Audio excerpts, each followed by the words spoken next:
Good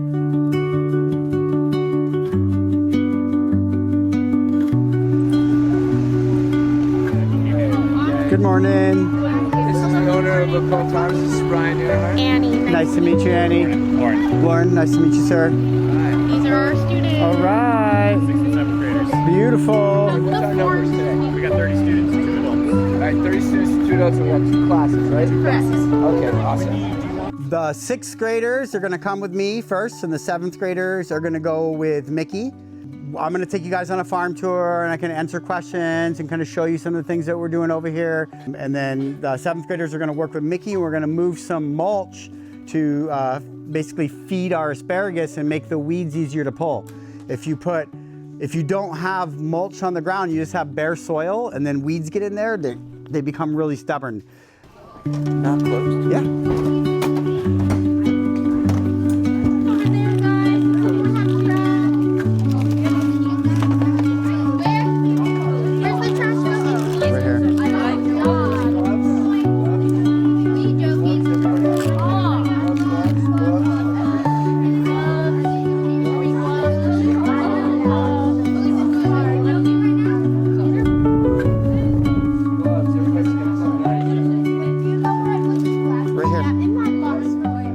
My kids went to Cardin. I chose Cardin because of the virtuous nature of learning, right? We learn together.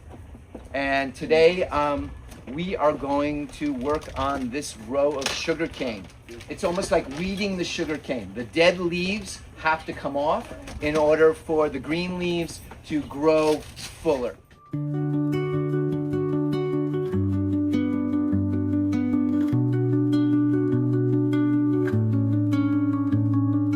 As you find it, the white sugars, all the fiber's been removed, all the vitamins have been removed, all the minerals, all the essential fatty acids, and all the amino acids. Amino acids are protein. So sugarcane's actually a good food, but when it's been refined, that's when it becomes unhealthy. So this is the healthy form, healthy form of natural sugar, Here we got 6th and 7th graders here today from the local school down the road, and we are teaching them about sugarcane and how we grow sugarcane and how sugarcane is used, how to clean it and prepare it, and we're making it look beautiful and helping them to connect to their food. And it's definitely one of my passions is connecting people to their food, and hopefully these guys are going to be here for several hours today that will be able to inspire somebody to want to grow their food, and then it will be worth all the effort to prepare to bring them out here, because teaching the next generation to grow food is of utmost priority. We're losing farmers every year, and it's so rewarding to be able to grow food and to be of service to people. So I hope that we're able to inspire some of these kids out here today and give them an amazing experience on the farm. A lot of these kids have never even been to a farm before, so boom, boom.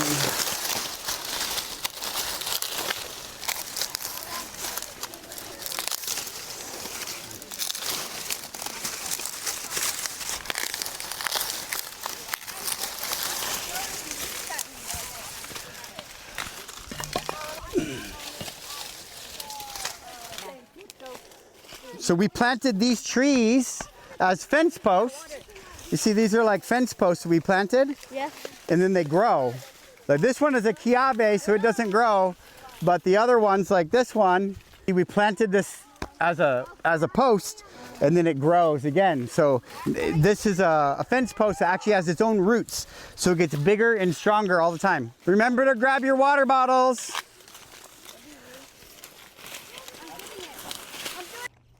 There was not one edible thing on this entire piece of property. And as you guys know, probably growing up here in this area, it's very dry. This is basically kihei, on this side. Once you go Makua side, then all of a sudden there's miraculously more water. We turned the soil from a red powder to aggregated loamy soil. So now we can actually grow food. It was very difficult in the first few years. We had to fix the soil first before we could start growing. The name of our farm, Oko'a, It means different. Also unique, separate, independent. Like we don't want to be importing stuff from the mainland. We want to be able to grow our own food here. So we grow over 100 varieties of food on this land here. So we have a Spanish plum right here. We got a mango tree, mulberry, some peanut butter tree, fig tree, coconut. And then we have a pond with white Nile tilapia. We feed them the vegetable scraps. This entire farm is run off of solar power. So we have a walk-in cooler right here running, and it's all powered by the sun. So we can use that same power to pump the water out of the pond that has that, we call it effluent water. And then that's really great fertilizer for all the trees. We're walking into our edible food forest over here. Every single plant in this orchard is edible and useful in multiple ways. So we got fig trees, avocado trees, this giant tree over here. One of my favorite fruits is called the mame sapote. We got the cranberry hibiscus. We also like to make tea with that. We do like farm to table dinners over here in this orchard. This is blueberries right here. It's not a lot of them, but we are experimenting with them. So we're going to grow more because I think everybody loves blueberries. Yes. Anybody vote for us to try to grow blueberries? I mean, like I'm always looking for a new challenge, you know. It's like farming is hard, but you know, once you like get it figured out, then you're like get a little bit bored, so you got to have a new challenge. Yeah. Variegated papaya is kind of a rare variety of papaya. It's got like the stripes in it right here. This is a Suriname cherry. This is a fig tree that Mickey just cut back. It was really big. We got loads and loads of delicious figs, one of my favorite fruits. We grow lots of different varieties because that way we don't have only in the summertime, right? So this is a keat mango. So this is like, we call it our Christmas mango because we always have mangoes for Christmas.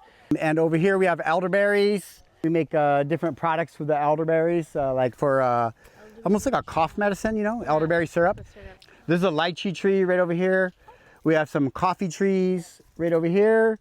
We have an egg fruit tree. You see some turmeric growing over here. So that's why diversity is important. Like if you put all your eggs in one basket and then you have a disease or a pest come in and then now you have no crop.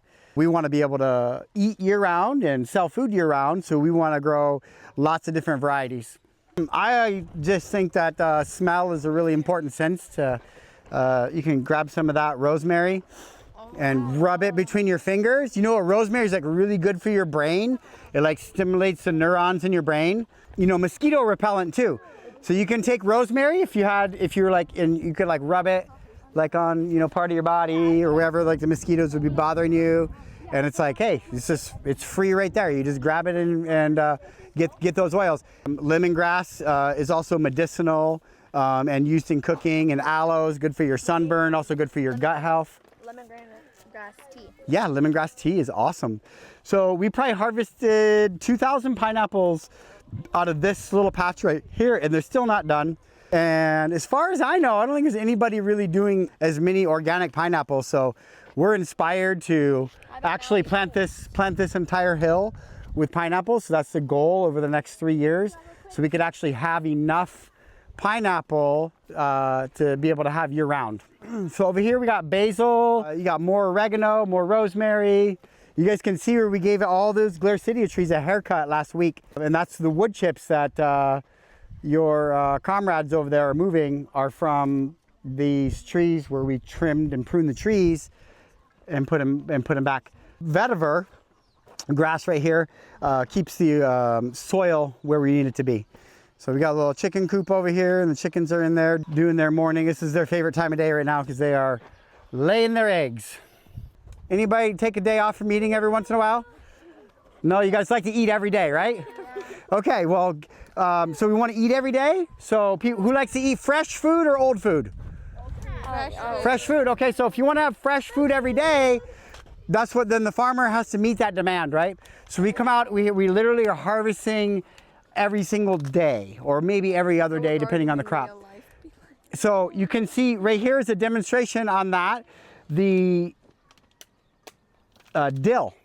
And so you can see where it grew and then it got cut already, but there's more growing, and then they cut and then it will regrow. So we can usually get about 3 different cuttings before we have to replant it.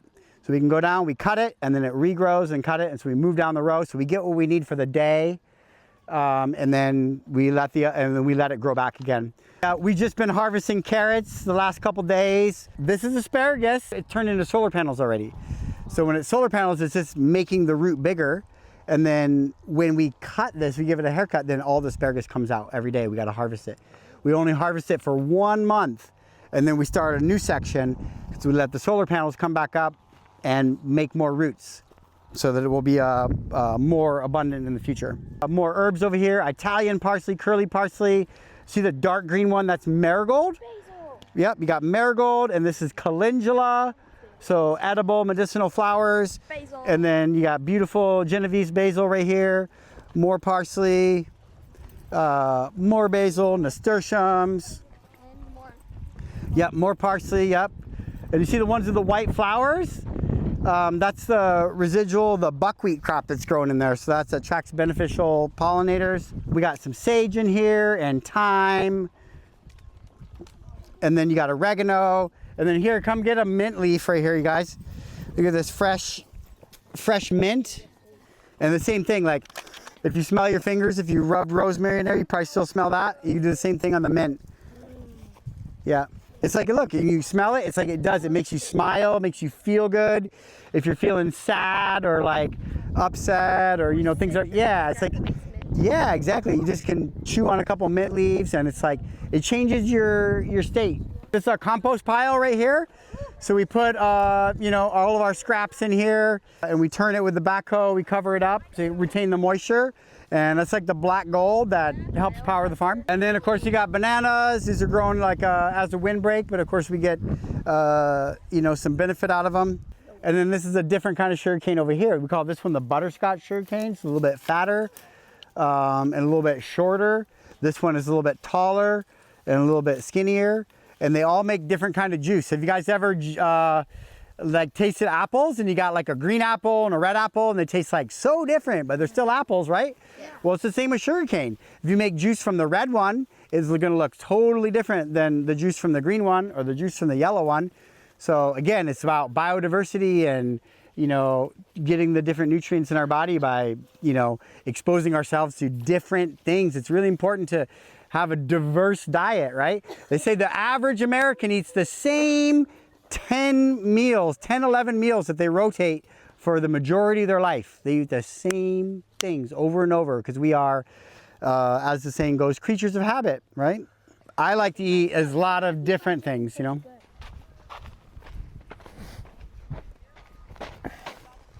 Just jump it right here for me. That's awesome.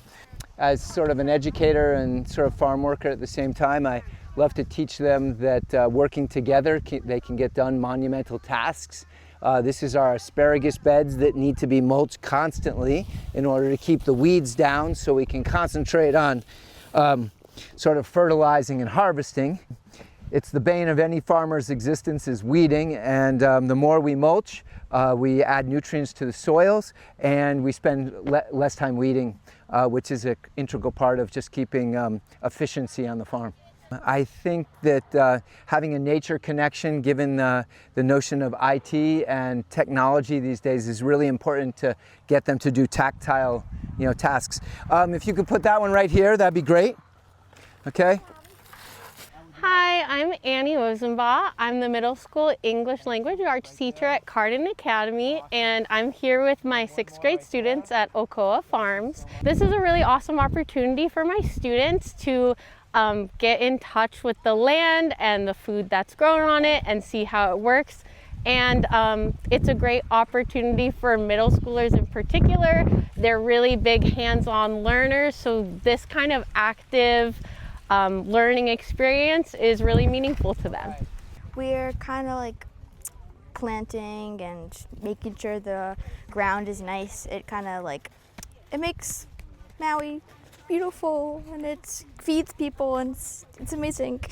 Beautiful. And did you enjoy the tour? Yes, it was very fun. I got rosemary and stuff. We got to eat grass. That was fun. It tasted good, which is amazing. So yay. And I'm having a lot of fun here, and yeah, we're planting a lot of stuff, and we did like a tour and it's really fun. Yeah. We were like putting mulch on asparagus, and it was pretty fun. Yeah, we had a tour around the place, and at the start we also like picked we picked like the bad stuff off the sugar cane to help it grow. It was pretty cool. And then we went around the entire like kind of farm and like took a tour. It's really big. Like it's like so big. Like when I was first there, when I first arrived there on the bus, it looked small just where I was, but then I realized it's so big. It's such a big place. We took the tour, we like picked the stuff out the sugarcane, and now I'm kind of ready to, eat some food,